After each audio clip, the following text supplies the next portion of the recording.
Carotid artery stenting has evolved significantly over the past 2 decades, transitioning from an alternative for high surgical risk patients to a mainstream revascularization strategy with a highly nuanced patient selection process.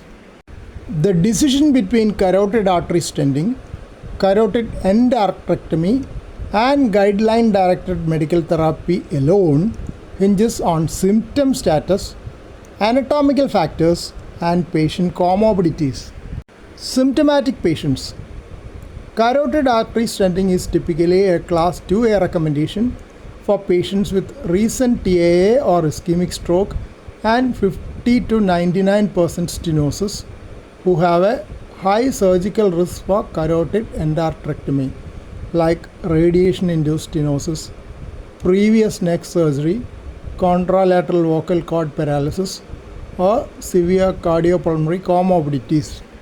In asymptomatic patients, the threshold for intervention is much higher, and guideline-directed medical therapy with high-intensity statins, targeted antiplatelet therapy, strict BP control remains the cornerstone. Carotid artery stenting or carotid endarterectomy may be considered in highly selected asymptomatic patients with more than 70% stenosis if the risk of peri-procedural stroke or death is strictly less than 3%. Anatomical unsuitability for carotid artery stenting include severe tortuosity of the aortic arch, type 3 arch, heavy concentric calcification, or highly friable thrombus-laden plaques strongly favor carotid endarterectomy over transfemoral carotid artery stenting. The debate between carotid artery stenting and carotid endarterectomy is anchored by several landmark randomized controlled trials with the CRUST, that is carotid revascularization endarterectomy versus stenting trial, data driving much of the current practice. CRUST 1 showed equivalent long-term outcomes for the primary composite endpoint of stroke, myocardial infarction, and death. However, peri-procedural differences were clear. Carotid artery stenting had a higher risk of minor stroke, while carotid endarterectomy had a higher risk of myocardial infarction. SAPPHIRE trial demonstrated that carotid artery stenting was non-inferior and arguably superior in the short term to carotid endarterectomy in patients specifically identified as higher risk for open surgery. Age factor.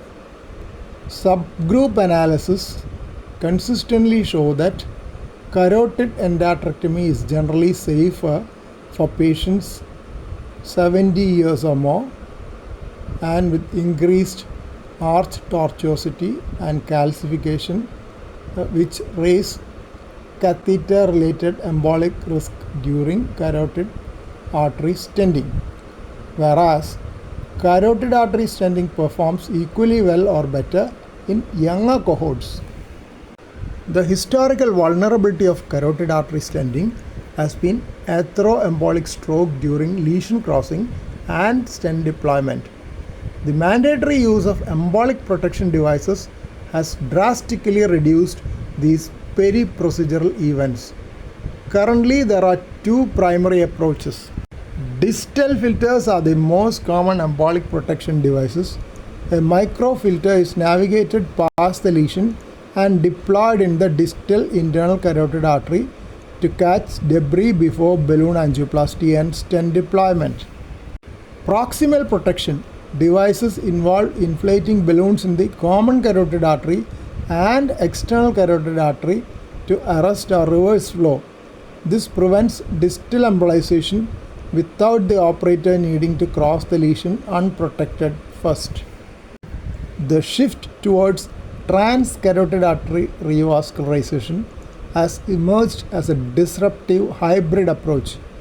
By accessing the common carotid artery directly through a small supraclavicular incision, TCAR completely avoids navigating a catheter through the aortic arch, eliminating a major source of embolic strokes in elderly patients. It utilizes a robust flow reversal circuit, sending blood from the carotid to the femoral vein prior to crossing the carotid lesion.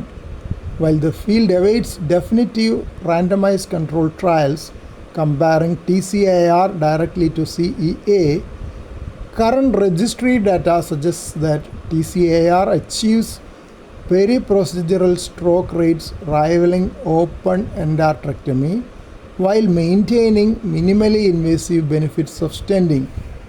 Comparisons to carotid endarterectomy. In an analysis of the Vascular Quality Initiative registry comparing over 1,100 TCAR procedures to over 10,000 carotid endarterectomy procedures, researchers found that despite TCAR patients possessing substantially higher medical risk, the in-hospital stroke and death rates were similar between the two groups. Moving on to foundational clinical trials for carotid artery stenting. The CAS trial 2010, the carotid revascularization endarterectomy versus stenting trial, is a landmark study that compared carotid artery stenting to endarterectomy. It established that there was no significant difference in the composite primary outcome of stroke, myocardial infarction or death between the two procedures over a median follow-up of 2.5 years. But there was a higher risk of stroke with stenting and a higher risk of myocardial infarction with endarterectomy in the peri-procedural period. The Sapphire trial 2004. This trial evaluated patients with severe carotid artery stenosis and coexisting conditions that place them at a high risk for surgical complications. It concluded that carotid artery stenting utilizing an embolic protection device was not inferior to open endarterectomy for this high-risk population. The Act 1 trial 2016 focused specifically on asymptomatic patients who are not at a high risk for standard surgical complications. The trial demonstrated that carotid artery stenting was non-inferior to carotid endarterectomy with regard to the primary composite endpoint of death and stroke at 1 year. Here are some recent clinical guidelines related to these topics. AHASA Secondary Stroke Prevention Guidelines 2021. The American Heart Association and American Stroke Association provide definitive clinical practice guidelines for preventing recurrent strokes. This document outlines optimal medical therapy, indications for intervention in extracranial carotid artery disease, and specific patient selection criteria for stenting versus endarterectomy. ESVS Clinical Practice Guidelines 2023. The European Society for Vascular Surgery published updated and highly comprehensive guidelines covering the medical, endovascular, and surgical management of atherosclerotic carotid and vertebral artery disease.